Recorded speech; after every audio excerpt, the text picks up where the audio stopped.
This is now for the international community. We're now telling our New Zealand energy story for the rest of the world to enjoy. And we're going to have to say straight away that we're actually really going to concentrate on the New Zealand demand side energy story. So we're going to have one slide on supply, because it is really important to say that, and we put it specifically in this way, 61% of our total primary energy supply is non-renewable. That actually makes us second lowest in the OECD. That's a good thing, but it's really shocking if you think about how high that number is still. Obviously, the reason why it is the second lowest in the OECD is because we're the third highest renewable electricity share in the OECD. And apparently, we may actually really have the world's largest renewable energy potential on the whole. We do, huh? Per capita. But I think also in terms of the variety of energy potential that we have is pretty much, I think, puts New Zealand apart from the rest of the world. Now, very quickly, just to give Mike Underhill a few heart palpitations, I'm going to talk a little bit about the current government policy strategy, which isn't great. It's not very detailed. It's very business as usual. And it has really gone back from what we had previously, which was called the New Zealand Energy Efficiency and Conservation Strategy and the Sustainable Energy Strategy from 2008. There's much fewer targets in it. The ones that we have are we going to have 90% renewable electricity by 2025. We're going to have 55 PJ energy savings by 2015. As far as I know, that's probably going to be done largely by business as usual anyway. And we're going to have 10% energy consumption reduction per staff member in the public service compared to 2008.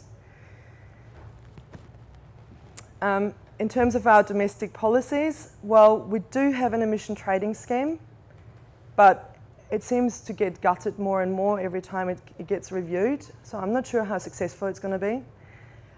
We were encouraging the entry of biofuels and electric vehicles, but I'm not sure how much of that is actually still happening as well and how successful it is. There is some investment in public transport infrastructure, but most of you will know that most of the investment goes into roads of national significance. And there's, of course, the Petroleum Action Plan. And that really is where the current energy strategy seems to largely focus on, and that is the exploration of our potentially vast oil and petroleum resources. So energy use in New Zealand, this is just a quick overview of some of the trends that we have at the moment. So first of all, looking at what types of energy are used, obviously the majority of our energy comes from oil. Interestingly, about 10.4% is other renewables other than our significant renewable energy component within electricity, which is great. And our gas, compared to a lot of Europe, certainly is much lower. What's it used for? Well, the majority is actually used for transport, unsurprisingly, but also a significant amount within the industrial sector. And of total energy use, residential use is only about 11%, which again is quite low by international standards. How is energy use trending? Now, bear in mind that this is energy use as a whole. This is not electricity, but as we can see, it's pretty much flattened and even dropped in recent years.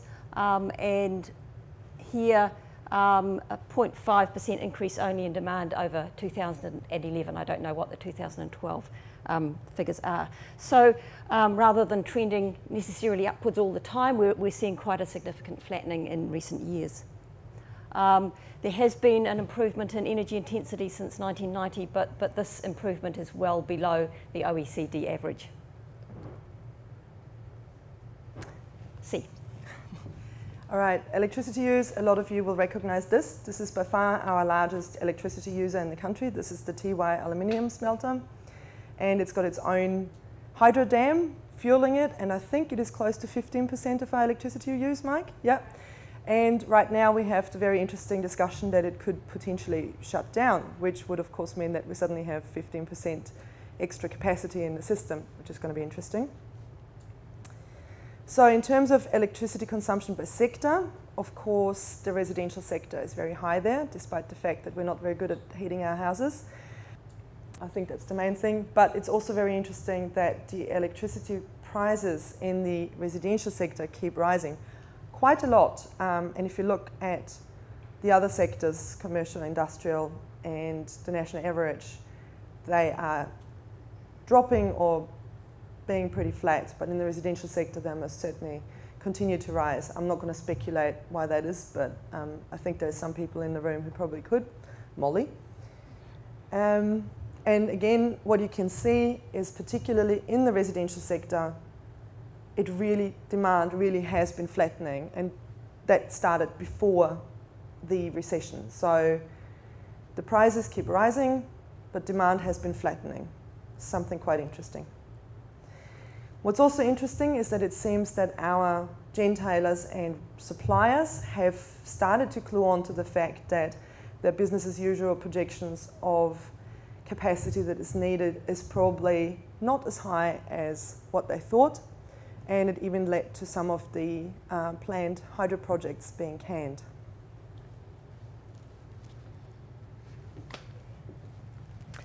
Some of the context of New Zealand energy behaviour. This here is what we would usually call in New Zealand a batch or a crib. It's a term for a small and very modest accommodation that's often used on a temporary basis. It's my house. Not quite C's house. So what's unusual about our energy use? Well, one thing is that actually our energy use per capita is very low compared to the rest of the OECD. And compared to places like the OECD average or the UK or France, it's about half the energy use. Janet, residential or overall? This is household energy use. Household energy use. Yes. Yep. Interestingly also, if you look, bearing in mind that our household energy use is low anyway, but the percentage spent on space heating is really significantly low again compared to OECD countries. So that sort of orange stripe on the right there is actually the proportion of our spend on space heating within our houses. But the bit next to the left of that, the blue bit, is water heating, and that is actually remarkably large compared to other countries, largely because our water heating is largely electricity based.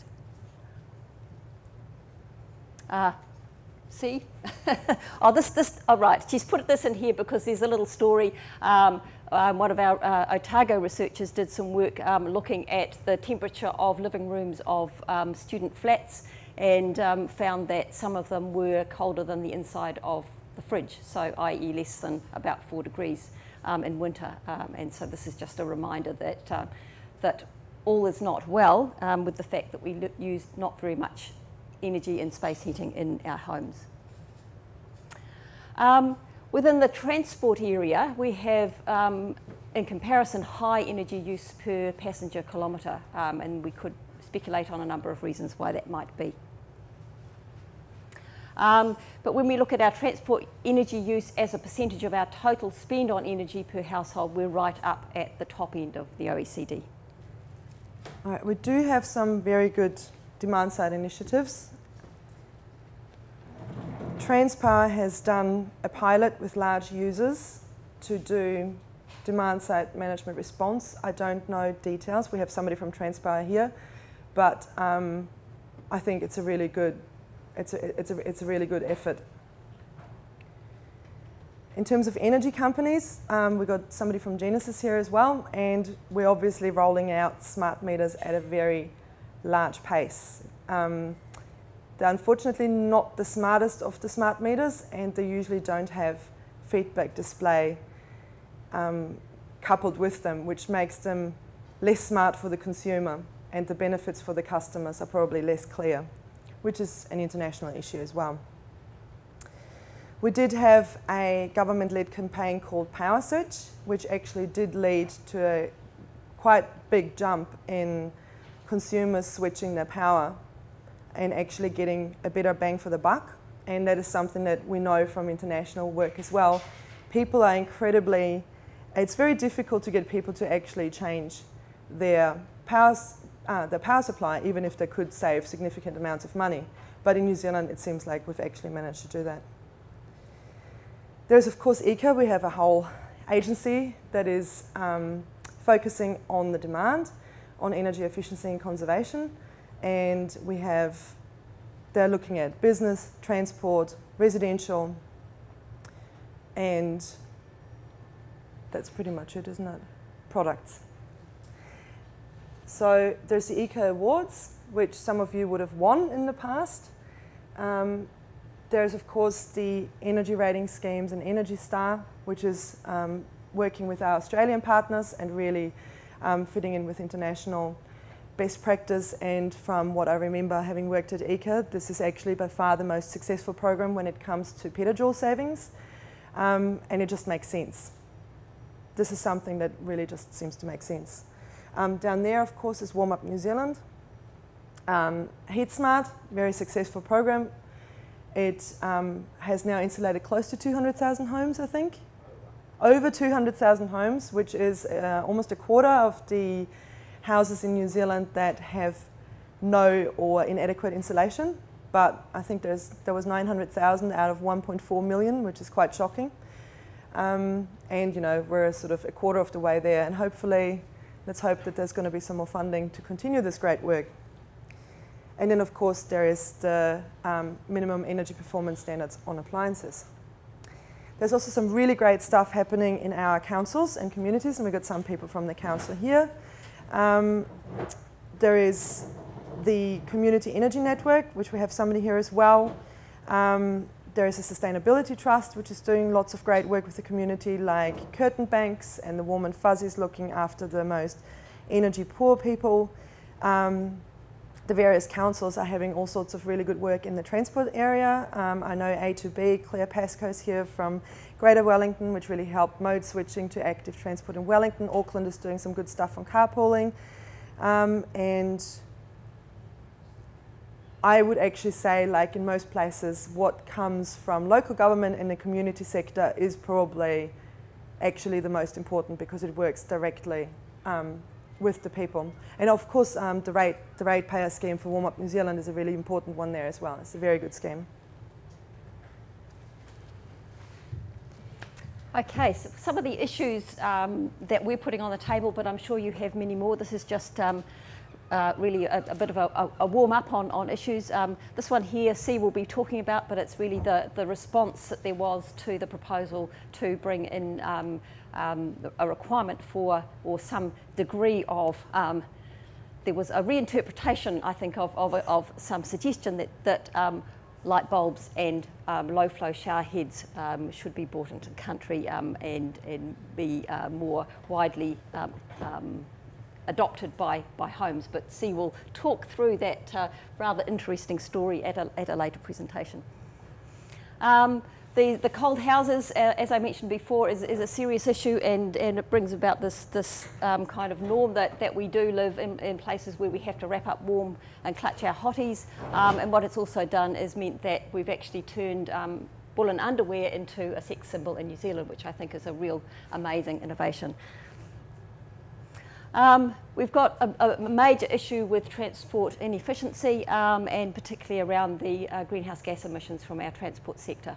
And that is a big issue that we do need to face, and that's one of the reasons why transport is one of the focuses of this task. It's an issue not just for New Zealand but globally.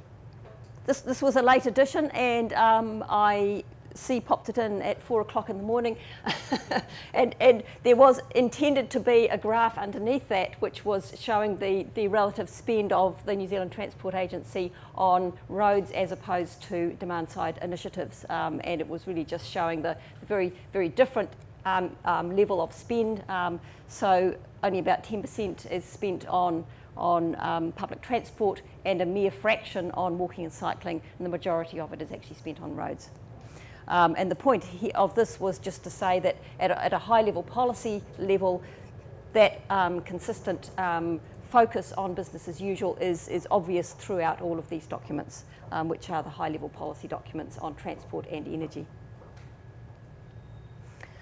Some work that we've done in energy cultures, looking across the population. We did a survey of 2,500 households and did some segmenting based on that.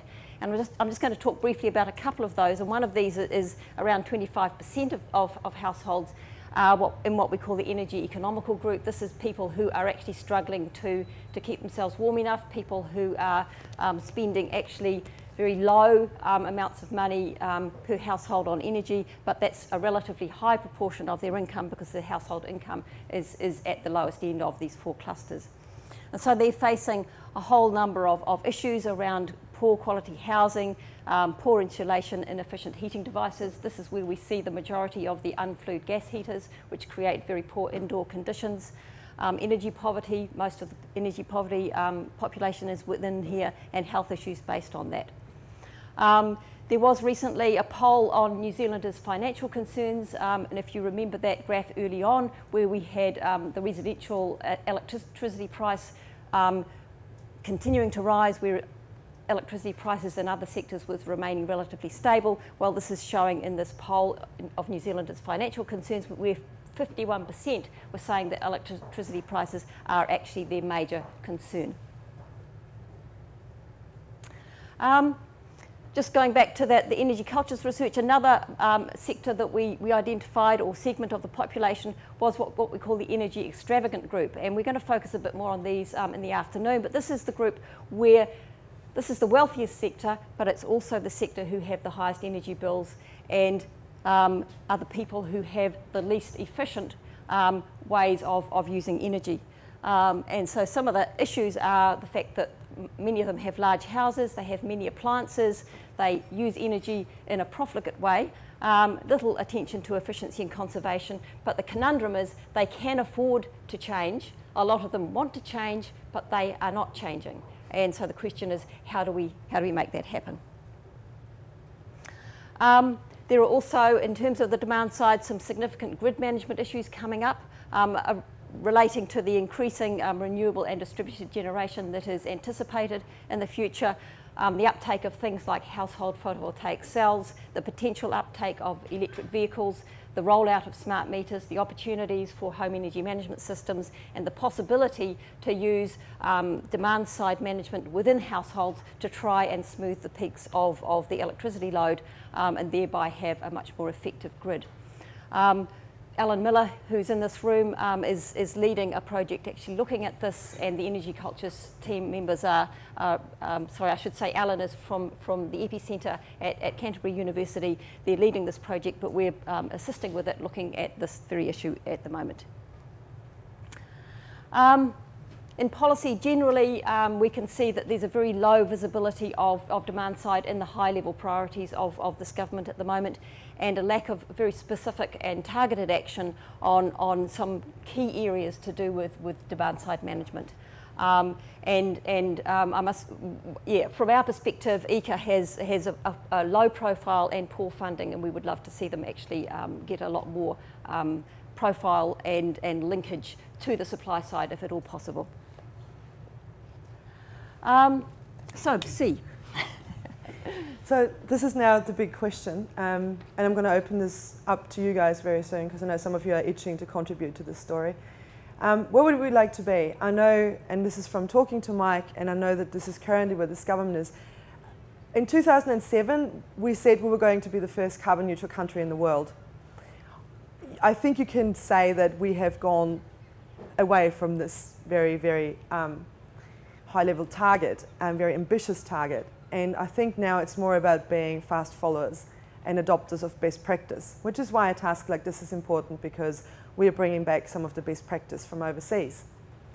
I do think that we can and are leading in renewable electricity, particularly in the geothermal sector, and potentially in 20 or 30 years in the marine sector as well, who knows. I do certainly think that we should improve our housing stock and the social norm around warmth and comfort.